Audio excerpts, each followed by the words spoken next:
محرم الحرام کا یہ حرمت والا عظمت والا مہینہ شروع ہو چکا ہے۔ یہ ماہ پاک نسبتوں کے اعتبار سے بے تحاشا نسبتیں رکھتا ہے، اور یہ بات سورج کی طرح روشن ہے کہ اس ماہ پاک کو قبل اسلام بھی اور اسلام کے ظہور کے بعد بھی بے شمار معتبر اور اعلیٰ نسبتیں حاصل ہیں، اور پیارے آقا صلی اللہ تعالیٰ علیہ وسلم کے ارشادات مبارک کے مطابق 10ویں محرم اور دیگر اس کی تاریخ جو ہے بے شمار نسبتیں ہیں، لیکن مسلم امہ کے لیے دور حاضر کے فتنوں کے لحاظ سے، دور حاضر میں ہدایت کے لحاظ سے دو بڑی عظیم الشان نسبتیں، ایک آج جس طرح یکم محرم الحرام ہے، حضرت سیدنا عمر خطاب رضی اللہ تعالیٰ عنہ کا یوم شہادت ہے، اور دوسری عظیم نسبت 10 محرم الحرام کو حضرت امام الشہداء سید الشہداء حضرت امام علی مقام حضرت امام حسین رضی اللہ تعالیٰ عنہ کا یوم شہادت، یہ دو عظیم نسبتیں اسلام کے بعد اس پاک مہینے کو حاصل ہوئی ہیں، اور ان میں سے آج سب سے باکمال نسبت کہ جس نسبت کے ساتھ اللہ تعالیٰ نے پوری دنیا میں اسلام کا ڈنکا بجایا ہے، اور نہ آپ کے دور مبارک بلکہ آج جوں وقت گزرتا جا رہا ہے اللہ تعالیٰ آپ کے چرچے کو، آپ کے نظام کو، آپ کی دی گئی تعلیمات کو مزید دنیا میں پھیلا رہا ہے۔ ابتدا میں ایک بات عرض کرتا چلوں کہ بہت سارے احباب سوال فرما رہے تھے، کیونکہ سوشل میڈیا پر یہ طوفان بدتمیزی کچھ عرصہ سے بڑا زور پکڑ چکا ہے کہ جب بھی کسی معتبر ہستی کی بات ہو تو اس میں اختلاف پیدا کر دیا جاتا ہے۔ تو ابھی یکم محرم شریف آئی نہیں تھی تو بہت ساری ویڈیوز پوسٹ کی گئیں مختلف مسالک کے احباب کی طرف سے، شرارتی ٹولے جو ایمان کو بیچ دیتے ہیں کہ بھئی یکم محرم الحرام جو ہے جی یہ موضوع روایت ہے، جبکہ یکم جو یوم سیدنا عمر خطاب ہے، یکم محرم شریف، یہ اہل سنت کے جمہور کے مطابق، اور ایک نہیں دو نہیں سینکڑوں مورخ جن کے اوپر محدثین و مفسرین بڑے بڑے ائمہ کا اتفاق ہے کہ وہ لوگ ان کی تاریخ معتبر ہے، اس لحاظ سے سیدنا عمر خطاب رضی اللہ تعالیٰ کو یوم شہادت یکم محرم الحرام ہی ہے، اور اس پہ فقیر کے پاس ایک بہت بڑا ذخیرہ موجود ہے دلائل کا، اور ایک مضمون بھی سعادت حاصل ہے وہ موجود ہے، جو ساتھی شوق رکھتا ہو وہ ضرور حاصل کرے۔ تو آپ کو جو ابو لولو فیروز نے خنجر کے ساتھ وار کیا وہ 26 ذوالحج تھی، بدھ کا دن تھا، اور آپ کی پیٹھ مبارک پر، آپ کے کول مبارک پر خنجر سے وار کیا گیا، اور بدھ کے روز آپ زخمی ہوئے، آپ کے ساتھ اور 6 لوگ بھی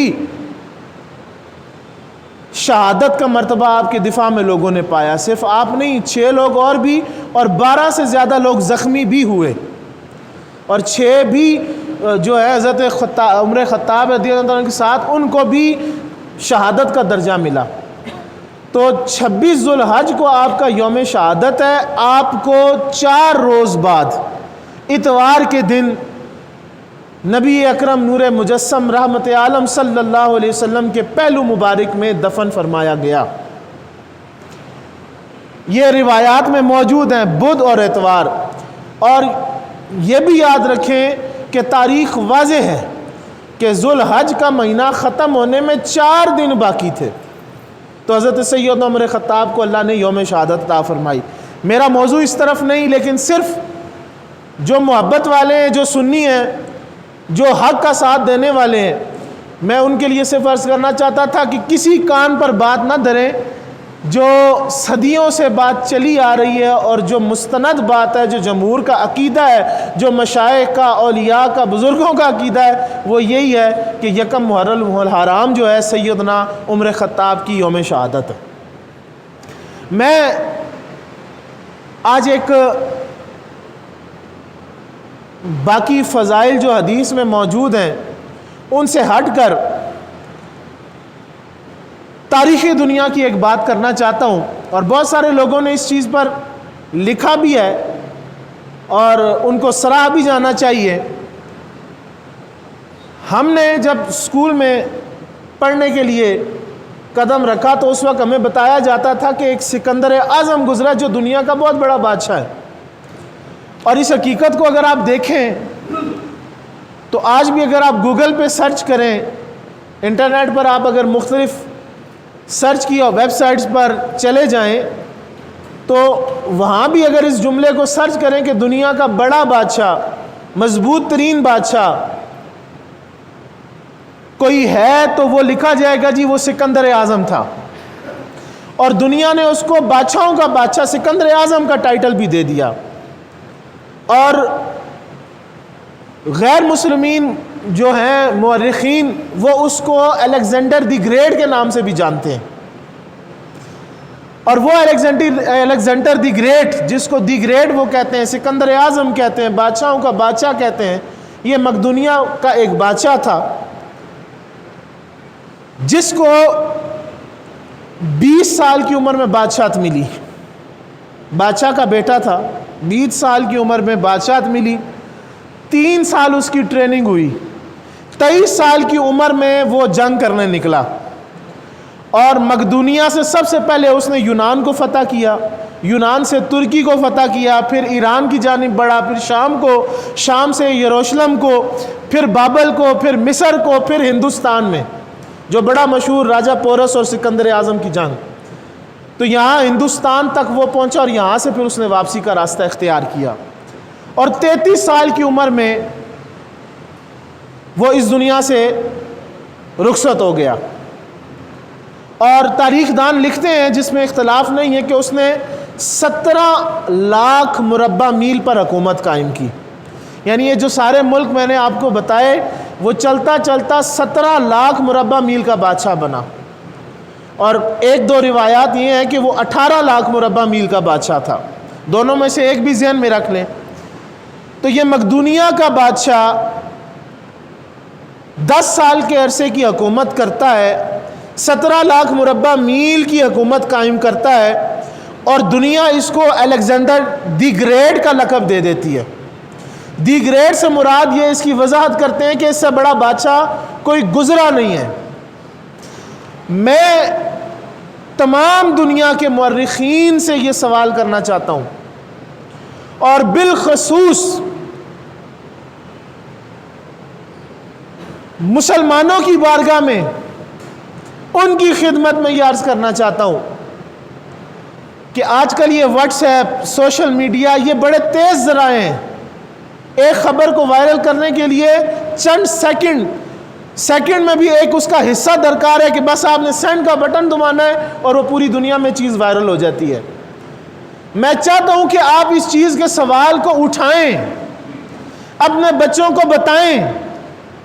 دنیا کے کونے کونے میں مسلمان اس سوال کو ہر غیر مسلم سے پوچھیں، اور اگر آپ کو غیر مسلم کا اختیار حاصل نہیں ہے تو کم سے کم تاریخ پڑھ کے اپنے ایمان کو جھنجھوڑیں کہ مقدونیہ کا بادشاہ 17 لاکھ مربع میل 10 سال کے عرصے میں قائم کرتا ہے، لیکن کوئی روایت موجود نہیں کہ اس کا اعلیٰ معیار کیا تھا۔ اس کے برعکس فاتح عرب و عجم، ناصر دین مبین، قائد حریت، امام عدل و حریت، حضرت سیدنا عمر خطاب رضی اللہ تعالی عنہ، آپ کی اگر خلافت مبارک کا دور اس کا عرصہ کتنا ہے جی؟ 10 سال۔ یہاں پر جو غیر مسلموں نے اپنا بڑا خدا بنا رکھا ہے، بڑا بادشاہ بنا رکھا ہے، ان کا دور کیا ہے جی؟ 10 سال۔ اور حضرت عمر خطاب کی خلافت کا بھی دور ہے 10 سال، دونوں کا برابر دور ہے۔ اور سکندر اعظم، اس کے بیک گراؤنڈ پہ ایک مختصر سی چند میں نے نکات لکھے ہیں کہ نظر دوڑائیں کہ میں نے جس طرح عرض کی کہ وہ بادشاہ کا بیٹا تھا، تخت اس کو وراثت میں ملا، دنیا کے بہترین استاد اس کو ملے، اور جن میں ارسطو جیسے آدمی کا بھی نام شامل ہے۔ آج سائنس ارسطو کو بڑا مانتی ہے، یعنی ارسطو جیسے بڑے سائنسدان اس کے استادوں میں شامل ہیں۔ اور 20 سال کی عمر میں جب اس کو تخت و تاج سونپا گیا تو پوری ٹریننگ کے ساتھ، ماہر استادوں کے ساتھ اس کی تعلیم اور تربیت کی گئی۔ جبکہ حضرت عمر خطاب پر نظر ڈالیں تو آپ کا باپ کیا، آپ کی 7 پشتوں میں کوئی بادشاہ نہیں۔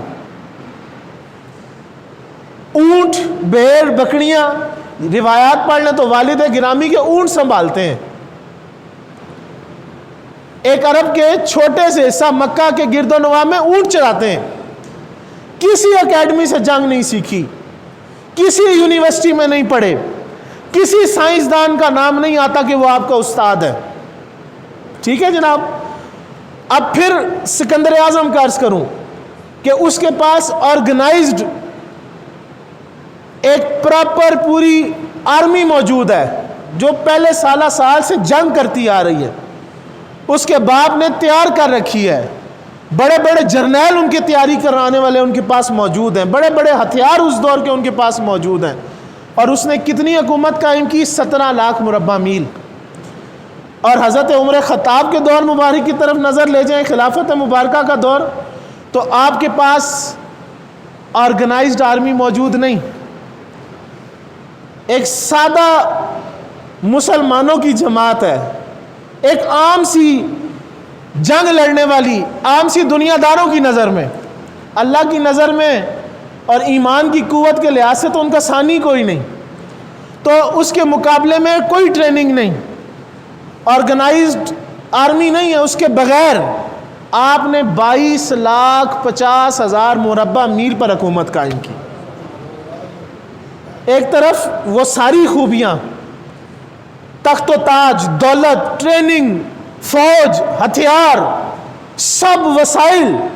17 لاکھ مربع میل، اور ایک طرف ایسے لوگ بھی موجود ہیں کہ کسی کے پاس تلوار ہے اور کسی کے پاس تلوار ہی نہیں۔ وہ لوگ کتنی قائم کرتے ہیں؟ حضرت عمر خطاب 22,50,000 مربع میل پر حکومت قائم کرتے ہیں، اور جن میں اس وقت کی سپر پاور روم اور ایران شامل ہے۔ سپر پاورز، دنیا پر جن کا ڈنکا تھا، ان کے ساتھ صحابہ کرام گھوڑوں کی پیٹھ پر بیٹھ کے گئے، ان کو فتح کیا۔ کوئی میزائل نہیں تھے، کوئی ٹینک نہیں تھے، آبدوزیں نہیں تھیں، کوئی جنگی جہاز نہیں تھے۔ وہ صحابہ کرام ایمان کی قوت لے کر حضرت عمر کی قیادت میں ایران اور روم جیسی سپر پاور کو فتح کیا۔ اور ان دونوں حکومتوں کا اگر آپ موازنہ کریں، 17 لاکھ اور 22 لاکھ، ایک تو رقبے کے لحاظ سے بھی، اور دوسرا اگر آپ جس سکندر اعظم کو یہ ڈی گریڈ کا نام دیتے ہیں، اس میں اگر آپ تاریخ پڑھیں تو چند باتیں آپ کو واضح نظر آئیں گی کہ سکندر اعظم خود اپنے ہاتھوں سے اپنے جرنیلوں کو قتل کرواتا رہا، اس کے فوجی جرنیل اس سے بغاوت کرتے رہے، اس کے فوجیوں نے اس کا ساتھ چھوڑ دیا، ہندوستان پہنچے انہوں نے آگے بڑھنے سے چھوڑ دیا، آگے بڑھنے سے انکار کر دیا کہ ہم آگے نہیں جاتے۔ اور پھر جو 17 لاکھ مربع میل کی اس نے حکومت قائم کی، اس میں وہ کوئی نظام اور سسٹم نہیں دے سکا کہ وہ دنیا کو کوئی چیز دے کر جائے کہ بھئی میں کو بڑا اعلیٰ نظام دے کر جا رہا ہوں، میں بڑی اعلیٰ حکومت دے کر جا رہا ہوں، لوگوں کی فلاح و بہبود کے لیے کوئی چیز دے کے جا رہا ہوں۔ کوئی ایسی ایک مثال کوئی مورخ مسلم و غیر مسلم نہیں دے سکتا کہ سکندر اعظم، جس کو یہ دی گریڈ کہتے ہیں، کہ اس نے کوئی ایک ایسا نظام بھی قائم کیا ہو۔ اور ستم ظریفی دیکھیں، اس کی حکومت جو ہے وہ صرف 5 سال اس کے مرنے کے بعد قائم رہی، اور 5 سال میں ساری اس کی سلطنت ٹوٹ گئی۔ اس کے برعکس جناب سیدنا عمر خطاب کی حکومت کی بات کی جائے تو 22,50,000 مربع میل پر جب رسول اللہ صلی اللہ علیہ وسلم کا یہ شیر اور یہ غلام حکومت کرتا ہے تو ایسا سسٹم دیتا ہے کہ آج 21ویں صدی میں بھی لوگ کیا کہتے ہیں کہ ہم سیرت عمرین پہ چل رہے ہیں، ہم عمرین لا پر چل رہے ہیں۔ وہ کیا ہے کہ سن ہجری کا اجرا آپ نے کیا، جیل کا تصور آپ نے بنایا، مؤذنوں کی اماموں کی تنخواہیں آپ نے مقرر کی، مسجدوں میں روشنی کا انتظام آپ نے کیا، پولیس کا محکمہ آپ نے بنایا، عدالتی نظام انصاف کا آپ نے قائم کیا، آپاشی کا نظام آپ نے قائم کیا، نہریں آپ نے بنوائیں، فلاح و بہبود کے کام آپ نے کرائے، یہ فوجی محکمہ چھاؤنی یہ سارا کام آپ کا تھا۔ اور تاریخی عالم میں دنیا میں پہلی بار اگر ایک فلاحی ریاست کا قیام کیا گیا تو وہ محمد رسول اللہ کے اس عظیم غلام جناب عمر نے کیا۔ اور وہ کیا کارنامہ تھا کہ دنیا میں پہلی بار دودھ پیتے بچے، ضعیف اور معذور بوڑھے جو کمانے کے قابل نہیں ہوتے تھے ان کا وظیفہ مقرر کیا گیا، دنیا میں پہلی بار۔ اور آج انسانی حقوق کی بڑی بات کی جاتی ہے تو انسانی حقوق کے چارٹر میں یہ بات لکھی جائے گی کہ حضرت عمر خطاب وہ شخصیت ہیں جنہوں نے دنیا میں پہلی بار رسول اللہ صلی اللہ علیہ وسلم کی تعلیمات کے مطابق وہ نظام قائم کیا کہ آپ فرمایا کرتے ماؤں نے تو بچوں کو آزاد پیدا کیا ہے، تم لوگ کون ہو جو ان کو غلام بناتے ہو؟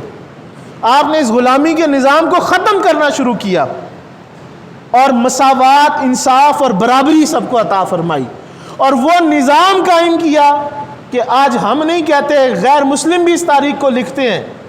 اس روایت کو لکھتے ہیں کہ جناب عمر خطاب کے 10 سال کے عرصے میں آپ فرماتے اگر فرات کے کنارے پر اگر کوئی کتا بھی پیاسا مر جائے تو عمر اس کا جواب دہ ہوگا۔ اور یہ روایت غیر مسلمین کی کتابوں میں نے پڑھی اور انہوں نے یہ نقل کر کے لکھی کہ جب حضرت عمر خطاب کی شہادت ہوئی تو مدینہ منورہ سے ہزاروں میل دور ایک چرواہا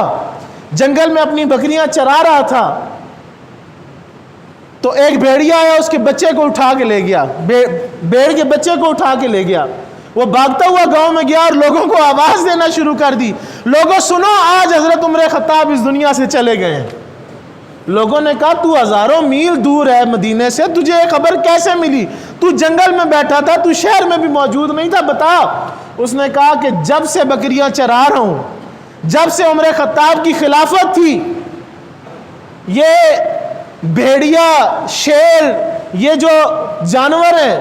یہ کبھی بھی انہوں نے میری بکریوں کو نہیں چھیڑا تھا، جہاں بھیڑیے چرتے تھے وہیں میری بکریاں چرتی تھیں۔ آج بھیڑیا میرے بکری کے بچے کو اٹھا کر لے گیا ہے، اس لیے آج میں سمجھتا ہوں عمر اس دنیا میں موجود نہیں ہے۔ یہ غیر مسلم بھی اس واقعے کو لکھتے ہیں کہ عمر خطاب نے وہ عدل و انصاف قائم کیا اور یہ آج اکاؤنٹیبلٹی کی بات کرتے ہیں۔ حکمران کلاس کو آج بھی کوئی نہیں ہاتھ لگا سکتا، اور اگر آپ وہ بادشاہی نظام میں جائیں، وہ پچھلے دور میں چلے جائیں تو اس وقت ان کی طاقت کا کیا عالم ہوگا، ان کی رونق کا کیا عالم ہوگا۔ اگر سب سے پہلے اکاؤنٹیبلٹی حکمران طبقے کی، حکمران کلاس کی کسی نے شروع کی تو وہ حضرت جناب سیدنا عمر خطاب کی ذات ہے۔ آپ کسی کو بھی عہدہ دیتے، آپ کی تاریخ پڑھیں، کہیں بھی گورنر بھی کوئی اگر مقرر کیا جاتا تو اس کی جائیداد کا، زمین کا، مال اسباب کا ایک تخمینہ لگایا جاتا، وہ محفوظ کر لیا جاتا، اور جب وہ عہدہ چھوڑا جاتا یا دوران حکومت وہ جا کے وہاں چیک کیا جاتا، اگر ان کے اثاثہ جات میں ذرا برابر بھی اضافہ ہوتا ان کو معزول بھی کیا جاتا، ان کا مال بھی ضبط کر لیا جاتا۔ یہ اکاؤنٹیبلٹی جناب فاروق اعظم کی دین ہے، اور یہ حضرت فاروق اعظم کا نعرہ تھا کہ قوم کا سردار قوم کا سچا خادم ہوا کرتا ہے، اور آپ اپنے حکمرانوں کو فرمایا کرتے، اور آپ کی مہر مبارک پر بھی یہ لکھا تھا، جس کو آپ اپنے خطوں پر لکھا کرتے، مہر کو لگایا کرتے، اس میں کیا لکھا تھا؟ عمر نصیحت کے لیے موت کافی ہے۔ تو آپ نے یہ اکاؤنٹیبلٹی، اور نہ صرف حکمرانوں کی، اپنی ذات تک بھی، کہ حضرت سیدنا عمر خطاب کی سیرت پڑھیں تو آپ کے دسترخوان پر کبھی 2 سالن موجود نہیں ہوئے، اور 1 سالن بھی دور کی بات،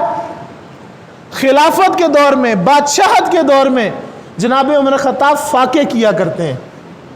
قید پڑتا ہے تو گھی چھوڑ دیتے ہیں. ایک سال ایسا بھی گزرا کہ پورا سال آپ نے گوشت کو ہاتھ نہیں لگایا کیونکہ قید پڑا ہوا ہے. اکاؤنٹیبلٹی دیکھیں اور آپ کی سادگی کا انداز دیکھیں کہ گرمیوں کے لیے ایک جوڑا اور سردیوں کے لیے ایک جوڑا. اور ایک بڑا خوبصورت واقعہ عرض کرنا چاہتا ہوں جس میں بالخصوص آپ کی لباس کی بات کی جائے کہ آپ جہاں جگہ ملتی سر اینٹ لیتے، سر رکھتے اور درخت کے سائے کے اندر سو جایا کرتے. آج حکمرانوں کے پاس سیکیورٹی دیکھیں عام بندے کی پہنچ ہی نہیں ہے. حضرت عمر خطاب کو ایک ایران اور روم کی طرف سے نمائندہ آیا اور مدینہ تلاش کرتے وہ داخل ہوا، بادشاہ کا پیغام لے کے آیا اور لوگوں سے کہا اپنے بادشاہ اپنے خلیفہ کا مجھے مقام بتاؤ، کہاں پر ملاقات ہوگی، میں نے پیغام دینا ہے. وہ پیامی پہنچا، ان کو بتایا گیا جاؤ مسجد نبوی میں چلے جاؤ. مسجد شریف میں پہنچے تو وہاں ایک شخص لیٹا پڑا ہے جس کے سر کے نیچے اینٹ ہے اور جو کرتا آپ نے زیب تن فرمایا اس پہ 17 پیوند ہے اور 17 میں سے ایک ایسا چمڑے کا پیوند بھی ہے جو لال سرخ ہے، یعنی ہم پہننے سے کترائیں کہ جی بڑا ہی بھدا سا لباس ہے. یہ ان کی سادگی کا عالم ہے. تو وہ مسجد میں اس شخص کو دیکھ کے باہر نکل جاتا ہے. لوگوں سے پھر پوچھتا ہے یار مجھے اپنے خلیفہ اپنے حکمران سے ملاؤ، میں نے پیغام دینا ہے بادشاہ کا. انہوں نے کہا وہ مسجد میں، انہوں نے کہا نہیں مسجد میں تو ایک غریب شخص لیٹا پڑا ہے، وہ پیون زدہ کپڑے پہنے، وہاں تو حکمران آپ کا موجود نہیں. انہوں نے کہا وہ جو پیون زدہ کپڑوں والا شخص ہے نا وہی ہمارا عمر، وہی ہمارا حکمران، وہی ہمارا لیڈر، وہی مسلمانوں کا خلیفہ ہے. تو حضرت عمر خطاب کی اکاؤنٹیبلٹی، اور یہ تو سارے بچے اسکول جاتے ہیں تو یہ واقعہ تو سب نے پڑھ رکھا ہے کہ حضرت عمر خطاب جمعہ کا خطبہ ارشاد فرما رہے ہیں. ایک عام سا شخص اٹھ کر کھڑا ہوتا ہے، کہتا ہے عمر آپ نے مال غنیمت میں ناانصافی کی ہے، سب کو ایک ایک چادر دی ہے اور خود 2 چادریں لی ہیں کیونکہ آپ کا قد مبارک دراز تھا، ایک چادر سے آپ کا جسم مبارک نہیں ڈھکتا تھا، 2 چادروں کی ضرورت تھی. تو اسی محفل کے دوران، اسی مجلس کے دوران حضرت عمر خطاب نے اپنے بیٹے عبداللہ ابن عمر کو کہا ہے عمر عبداللہ آپ گواہی دیں. انہوں نے کھڑے ہو کے گواہی دی کہ میرے ابا جان کا جو کرتا مبارک ہے، جو لباس مبارک ہے، ایک چادر سے نہیں بنتا تھا تو اس لیے میں نے اپنی حصے کی چادر اپنے والد گرامی کو دے دی تھی. یہ اکاؤنٹیبلٹی ہے. 22,50,000 مربع میل کے مالک اور ان سے ایک عام شخص مسجد میں کھڑا ہو کے پوچھ رہا ہے یہ آپ نے کرتا کہاں سے لیا ہے. اور ایک بات میں اور عرض کرنا چاہتا، حضرت سلمان فارسی رضی اللہ تعالیٰ عنہ وہ ایک روز آپ کے سامنے تشریف فرما ہوئے تو حضرت عمر نے فرمایا کہ اگر آپ پسند فرماتے تھے کہ کوئی آپ کی غلطی تو تھی نہیں لیکن آپ کہا کرتے تھے کہ میرے عیبوں کو اگر کوئی مجھے بتائے گا تو میں اس شخص سے محبت کروں گا، وہ شخص مجھے بڑا محبوب ہے جو میری غلطی مجھے بتائے. تو حضرت سلمان فارسی حضور کے اس غلام کو حضرت عمر فرماتے ہیں اے سلمان مجھے بتائیں کہ آپ نے میرے اندر کوئی عیب دیکھا ہے، کیونکہ آپ امیر المومنین بھی ہیں، ادب کا تقاضا بھی ہے، پھر آپ کا جلال بھی مشہور. تو حضرت سلمان فارسی ذرا خاموش رہے. آپ نے فرمایا سلمان ڈرے نہیں، کھل کے بولیں، میں بالکل غصہ یا ناراضگی نہیں ہوگی. تو حضرت سلمان فارسی نے فرمایا میں نے سنا ہے کہ آپ کا صبح کا لباس اور ہے اور شام کا لباس اور ہے. یہ صحابہ کرام کے نظر میں عیب ہے. تو حضرت سلمان فارسی کو پھر وضاحت پیش کی اے سلمان میرے پاس ایک ہی چادر ہے، ایک ہی کپڑا ہے جو میں صبح بھی پہنتا ہوں اور شام کو بھی پہنتا ہوں، صرف فرق کیا ہے کہ میں اس کو دھو لیتا ہوں، سکھا کر پہن کے آتا ہوں اور وہ لگتا ہے کہ شام کا لباس اور ہے. یہ ان کی اکاؤنٹیبلٹی ہے. اور نبی پاک صلی اللہ علیہ وسلم کی یہ عظیم غلام جب بھی انہوں نے پہنا موٹا کپڑا پہنا، باریک کپڑوں سے نفرت کیا کرتے. جس گورنر کو بھی اسلامی مملکت کا گورنر بنا کر بھیجتے فرماتے کبھی ترکی گھوڑے پر نہ بیٹھنا، کبھی ان نفیس اور نرم ملائم کپڑوں کو نہ پہننا. سادگی، فاقہ کشی اس کا حکم دیا کرتے. اور میں عرض کرتا چلوں جب بیت المقدس کو فتح کیا گیا تو حضرت عمر خطاب رضی اللہ تعالیٰ کو بلایا گیا کہ وہ کہتے ہیں جی ہم اس کی چابیاں آپ کے خلیفہ کو دیں گے. تو پھر آپ کو مدینہ سے تشریف لے کے جانا پڑا، ہزاروں کلومیٹر ہے۔ تو آپ ایک غلام کے ساتھ روانہ ہوئے، سفر کر کر کے جتنے کپڑے مبارک تھے وہ مزید 55 زیادہ کپڑے اور گھس گئے۔ اور حضرت عمر خطاب رضی اللہ تعالیٰ جب اس بیت المقدس کے شہر میں داخل ہوتے ہیں تو آپ راستے کا آپ نے ایک قانون مقرر کیا تھا غلام کے ساتھ کہ کچھ دیر تم گھوڑے پر بیٹھنا، کچھ دیر میں بیٹھوں گا۔ تو جب شہر میں داخل ہونے لگے تو حضرت عمر خطاب کے غلام کی باری تھی۔ غلام عرض کرتا ہے حضرت اب آگے دشمنوں کا سامنا کرنا ہے، حضور آپ گھوڑے پر تشریف فرماؤ۔ آپ نے فرمایا کہ جو بات ہے وہ بات ہے، انصاف کا تقاضا یہ تیری باری ہے، تو ہی گھوڑے پر بیٹھے گا۔ تو تاریخ عالم نے اس چیز کا نظارہ کیا کہ مسلمانوں کا خلیفہ 22,50,000 مربع میل کا بادشاہ، اس نے گھوڑے کی مہار پکڑی اور غلام گھوڑے کے اوپر بیٹھا ہوا ہے۔ تو صحابہ کرام نے حضرت ابو عبیدہ بن جراح اور دیگر انہوں نے فوری طور پہ ایک لباس تیار کرایا تھا کہ حضرت عمر آئیں گے تو ان کے بڑے بڑے بادشاہوں سے مقابلہ کرنا ہے، چابی لینی ہے، تو ہمارا حضرت عمر کا بھی لباس، ہر ایک کی حسرت ہوتی ہے، تو انہوں نے لباس تیار کرایا۔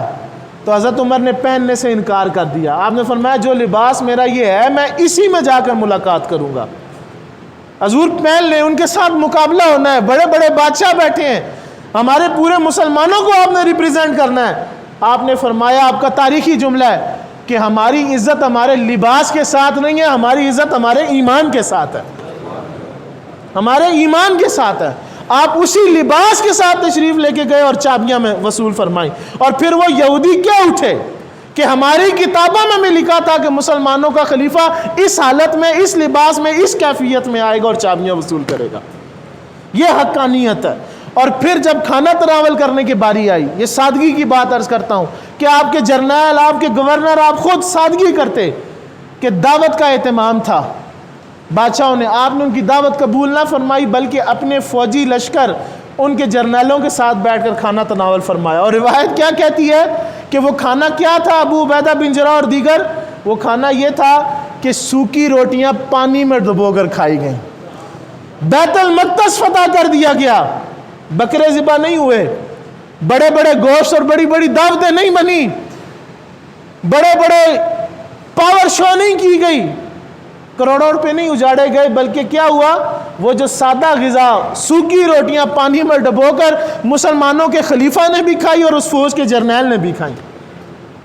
تو اللہ تعالیٰ نے اسلام کو یہ عظیم لوگ عطا فرمائے، اور ہم جو ہیں بلا بیٹھے، ہمیں تو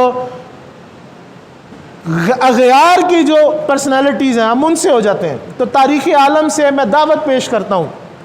تمام مورخین سے گزارش کرتا ہوں کہ فیصلہ کریں کہ کیا دی گریٹ عمر ہے کہ دی گریٹ الیگزینڈر ہے۔ پوری دنیا کو ماننا پڑے گا۔ 245 ممالک میں آج بھی حضرت عمر کا قانون،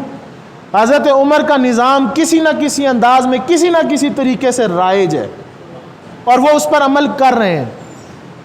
آخر میں بس ایک بات عرض کرنا چاہتا ہوں کہ وہ کہتے ہیں نا چراغ تلے اندھیرا، ہم اپنے لوگوں کی، بزرگوں کی سیرت سے آشنا نہیں۔ وہ بڑا خوبصورت ایک اخبار کے جریدے سے، پرانا اخبار،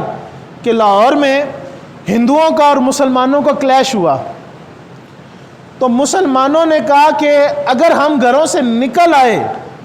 تو ان ہندوؤں کو چنگیز خان اور ہلاکو خان یاد آ جائے گا۔ تو وہ اخبار کے جریدے میں جواہر لال نہرو کی ایک خبر ہے کہ اس نے پھر ایک جلسہ سجایا اور جلسے میں یہ طنز کیا کہ یہ لوگ ہمیں چنگیز خان اور ہلاکو خان کی دھمکی دے کر ڈراتے ہیں کہ وہ یاد آ جائیں گے، کیا ان کو یاد نہیں کہ ان کی تاریخ میں عمر بھی موجود ہے، اغیار بھی مانتے ہیں۔ گاندھی نے جب انڈیا کی پہلی یہ سجی نا جی پورے ایک پارلیمنٹ، تو اس میں کیا کہا؟ اس نے کہا میرے پاس کوئی ایسی مثال اور موجود نہیں سادگی کی میں تمہیں دے سکوں، لیکن ہاں اگر سادگی کی اور حکمرانی کی اگر کوئی مثال اس تاریخ عالم میں واضح اگر میں دے سکتا ہوں تو وہ محمد الرسول اللہ کے غلام ابو بکر و عمر ہیں۔ تو اللہ تعالیٰ سے دعا ہے کہ اللہ تعالیٰ ہمیں حضور پیارے آقا صلی اللہ علیہ وسلم کے غلاموں کی محبت عطا فرمائے، آپ کے نقش قدم پر چلنے کی توفیق عطا فرمائے، اور حضور نے خود فرمایا آسمان دنیا یہ ہدایت کا ستارے اصحابی کا نجوم، اور یہ ہدایت ان میں سے کوئی ان کی ایک کی بھی اقتداء کرے گا اللہ ہدایت دے گا۔ تو اللہ تعالیٰ ہمیں ان کی اقتداء کی توفیق عطا فرمائے، ان کے نقش قدم پہ چلنے کی توفیق عطا فرمائے، اور جیسی محبت حضور کی ان کو حاصل تھی، جیسی اسلام کے لیے درد اور کوشش ان کو حاصل تھی، اللہ تعالیٰ وہ بھی ہمیں عطا فرمائے۔ اللہ ہم سب کا حامی و ناصر ہو۔